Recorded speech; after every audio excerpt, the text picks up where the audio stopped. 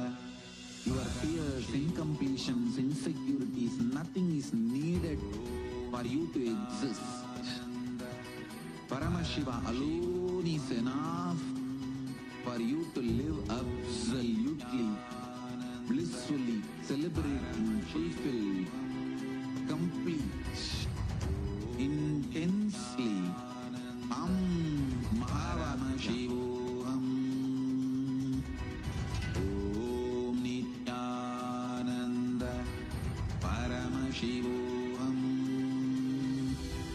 Om Nithyananda.